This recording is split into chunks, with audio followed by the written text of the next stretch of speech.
All right, so let's see here. We're going to try to do some multiplying and dividing rational expressions. As you can see, one of our friends from before is back. Yep, factoring's back. I said it's like a, I don't even know the comparisons to make here, but yeah, factoring is definitely back. So one thing I want to make clear here at the start is whenever you see plus or minus, notice I'm putting parentheses around them. There's a reason for that. I don't want you to be that person that's trying to eliminate these x squareds because you can't. Because that x or minus is a strong bond, and the only way we can break the bond is if the bonds are identical to each other. These are not completely identical, so we cannot break them that way. Here's what we can do, though. And we started chatting a little bit about this. Well, we will start talking about this more with finding a common denominator a little bit later. And I posted a kind of help sheet like this on the website as well. We're always going to look first to see within each individual part, okay, numerator and denominator, is there a greatest common factor? Is there something that all the terms in that area have in common? Like here, these both have x, but this doesn't. These are both divisible by 4, but this isn't. And so when I'm doing these, I've got to be working to see greatest common factor? No. Is it a difference of squares? Well, it's not only two terms, so no, it's not a difference of squares. If it's a trinomial, though, can I factor it? Okay, can I do a diamond? Can I do a slide and divide? So here, since I don't see a number in front of x squared, we're going to multiply and add. We're going to try and break this down. So let's see. We're multiplying to a negative, which lets us know we're going to be 1 plus 1 minus. We're adding to a negative, which means the negative is going to be the bigger number. So I need two numbers that multiply at 12 and are 4 apart. And so if I kind of start working through, it probably isn't going to take me long to find that pair. Again, bigger number is negative, and I get my factoring done. And then I change my view from the numerator down here to the denominator, and I run through this same process again. Do they have something in common I can pull out? No. Is it a difference of squares? Ooh. I see a perfect square. I've got my list here. And any variable exponent to an even power can be used in a difference of squares. So x squared would work. So yes, this is a difference of squares. So how does that work again? My format is a plus b, a minus b, which is just a fancy way of saying, what do I square to get each of these? I square x to get x squared, and I square 2 to get 4. And those are the values I'm going to use for a and b. So x plus 2, x minus 2. So now that I've factored it as much as I can, the question becomes, are there any identical sets of parentheses that I can cancel out? If they're identical, I can zap them. If they're not identical, just pieces, I can't. So I zapped what I could. This is what's left. That's my answer. And so for all of these, that's all we're going to be doing. Sometimes I'm not going to be able to do anything to something. That's okay. I'll just rewrite it. But then again, do these two things have anything in common? Yeah. What? What divides into 10 and 15? 5. Ooh, they both have exponents. Okay, they both have a variable term. Take the smaller of the two. Okay, so reminder here. Greatest common factor.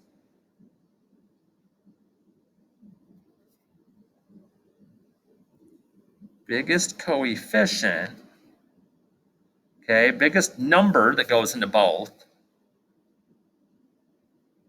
Smallest exponent. So I look here and I'm like, okay, biggest number that goes into 10 and 15 is 5. Smallest exponent of my x's is x. When I go to do my parentheses, 5 times what gets me to 10? 2. 1 plus what gets me to 2? 1. 5 times what gets me to 15? 3. 1 plus what gets me to 1? Nothing. I already have my x. So here's what I want you to watch. The parentheses are their own separate thing. We're not going to worry about them. Anything that's outside the parentheses, I can work with in pieces. There's not a strong bond there. So over here, I can look and I can go, ooh, the 5s cancel out. Use your exponent rules. 2 minus 1 is 1, x, or x to the first. But remember, The bond is strong in this one. Do not cancel those x's. With parentheses, unless the parentheses are identical, you don't cancel. That's it. That's the thing people have the most trouble with. They want to cancel stuff. We want to over-cancel and go crazy. But we can't do that. We're going to be disciplined with this and get this done. Last type we can run into, you're like, whoa, Hardy, there's no pluses or minuses anywhere, so what do I do? If there's no plus or minus, if there's no binomials, trinomials, we're just going to multiply across. So if I multiply the cross here, 5 times 6 is 30. X, 2 plus 3 is 5, because remember our exponent rules, we add the exponents. Remember there is an exponent on here, even though I don't see it. 1 plus 2 is 3. Multiply my coefficients. That's the only x term. Okay, so again, multiply coefficients, add exponents. And again, this is stuff you can use on the summatives, so I'd jot this stuff down because the more the merrier. So when I get to here now, I want to reduce this as far as I can. Now, I think we can figure out here that 10 is the largest number that goes into both of these. I do have a backup plan. I can always do 30 divided by 20. Do not use a decimal. I see decimals. Math, enter to get 3 over 2, which I could probably do by just saying, oh, they're both divisible by 10. Okay. And subtract your exponents. 5 minus 1 is 4. Biggest exponent's on top. That's where my x's go. 4 minus 3 is 1. Biggest exponent's in the bottom. That's where my answer goes. And I'm done. So we're just using lots of different things that we've talked about before to get to answers. And the only thing that's going to change when we get to multiplying and dividing is there's more of it to do. You're like, really? Yeah. Anything with parentheses. Okay, no identical parentheses. I can't do anything yet. But again, handy dandy help sheet. Okay. Nothing in common for all three. Factor it? Probably. Multiply and add. So let's see here. What do we get? Multiply numbers in negative. One of each. And this is at the point why I'm moving a little quicker and somebody's like, dang, he's going fast. At this point, we've done factoring like almost a half dozen times. So at this point, if you had some practice, we should be able to move at a little bit quicker of a pace. Okay, multiplies to get 6, adds to get 1. 3 and 2 multiplies to 6 and adds to 1. Bigger number is going to be positive because my add number is positive. 3 and 2. Okay, and that finishes that one. Then I move to the next part. I'm like, whoo, no parentheses. Don't have to do nothing. High five. Okay, air 5, I guess. Air 5. And we just keep rolling from piece to piece. Okay, anything in common I can take out. Ooh, I can take a 2 out of both. I take a 2 out. 2 times what gets me to 2x? X. 2 times what gets me to 8? 4. And I jot that one down. And then finally, I look one more time. Nothing in common. It is a trinomial, though, so let's see if we can factor this. Let's see here. Everything's pluses. Okay. Multiplies to 12 and adds to 7, 4, and 3. Okay, we've done the hard part. We did all the factoring. Now go back and look for like sets of parentheses that you can cancel. When we're canceling, you can cross cancel, cancel diagonally. You can cancel numerator to denominator. Okay. Oh dear. Hold tight just 1 second as my computer is acting like it's about to die. That would not be good in the middle of a lesson. Okay, I think we're back in business. The only way that you cannot cancel is sideways. Okay, so like if this x plus 4 would have been here, I can't cancel side to side. It doesn't work. So let's see what we got left at this point.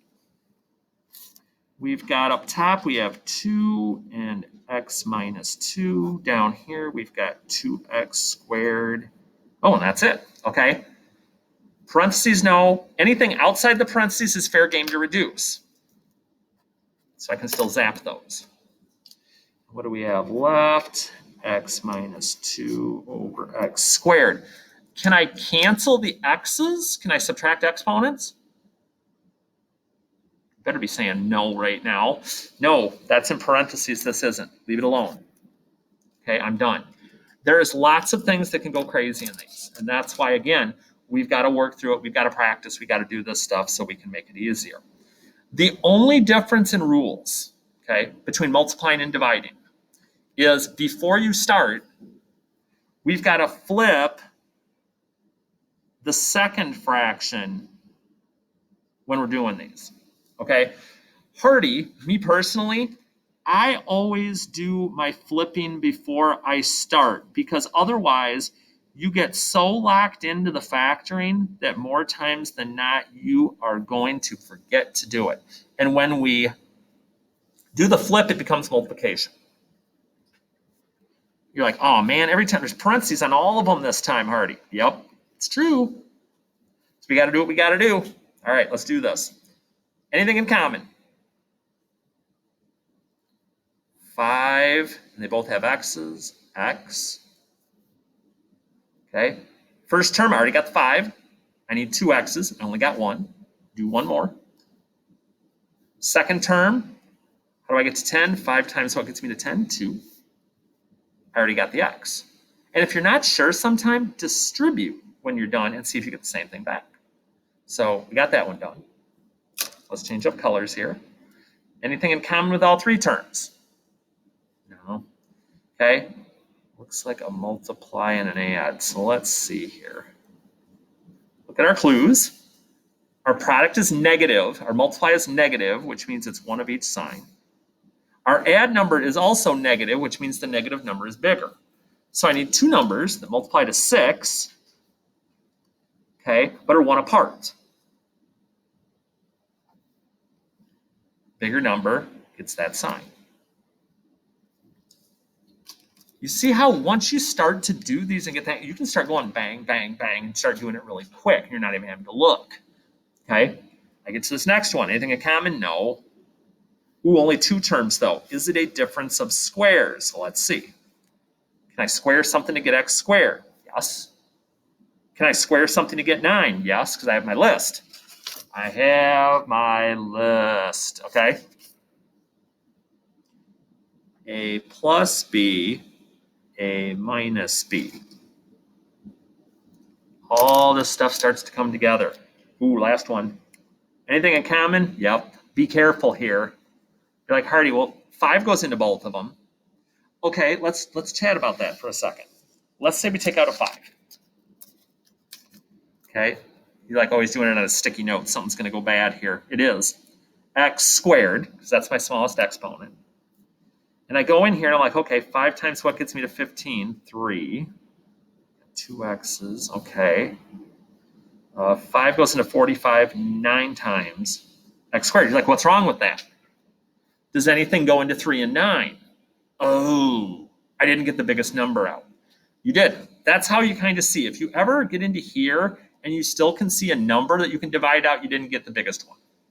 So here, we need to get the biggest number, which is 15. Okay. The x squared is still correct. That's still the smallest exponent that I have here. But now, okay, 15 to get 15, I already got the 15. Okay. How do I get from x to the second to x to the third? I need an x. How do I get from 15 to 45? 3.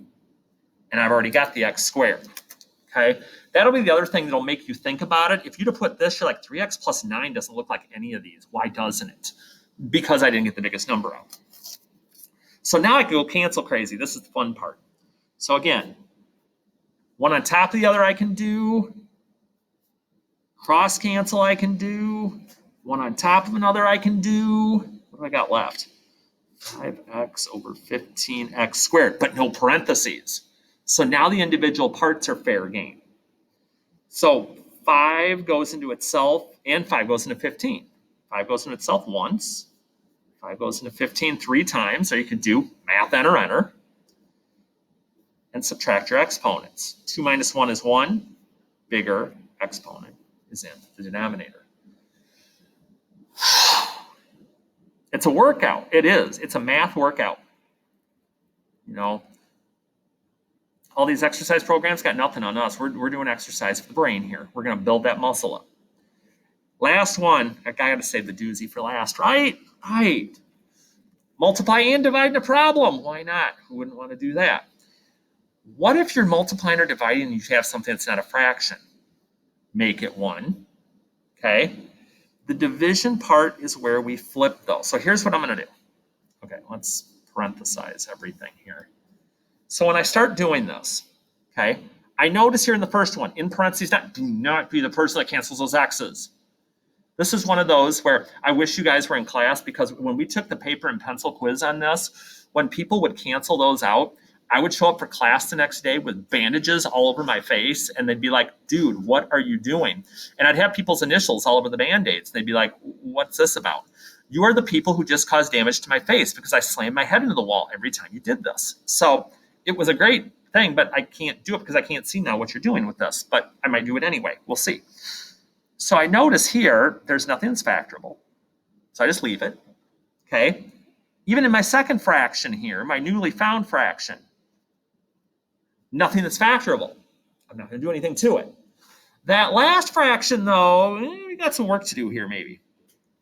This is going up to the numerator, because again, division, you flip the fraction after it. But this one, okay, we got a little work to do here. Anything in common I can divide out? No. Is it a difference of squares? Is it a difference of squares, I ask you? Oh, is it ever a difference of squares? Okay. I square 3 to get 9 and x to get x squared. I square 5 to get 25. And then I just follow the form. A plus b, a minus b. Keep the parentheses though. And now it's just cancel culture. You're like, I can go that far over with the canceling? Yeah, they don't have to be right next to each other. The fractions, you absolutely can. 3x minus 5. All right, what do we got left here? Here's kind of your mini final exam with this. Cancel out the x's. You just said yes to see if I'd yell, didn't you? Yeah, that's kind of what I thought. No, I can't cancel this. That's the end. So what you have staring at you now, and this is why when we get to the end here, we only have these 3 sections, but whoop-da, are we going to take our time on them? The practice, okay, that you've got in your packet. Do them. Check the answers. Again, the PDF for the answers is on the stream. I didn't get it into the packet. I apologize for that. But work through these. If you're getting stuck anywhere, shoot me an email or say something during our meet or something like that right away. Because we're going to do practice here. We're going to do practice online with Delta. We're going to get practice in a lot of places to make sure we're good on this. Because this can be the killer unit, and I don't want it to be, even though we'll have some redemption at the end. So as always, let me know if there are questions, and we'll be seeing a lot more of this in the days to come. Have a good one.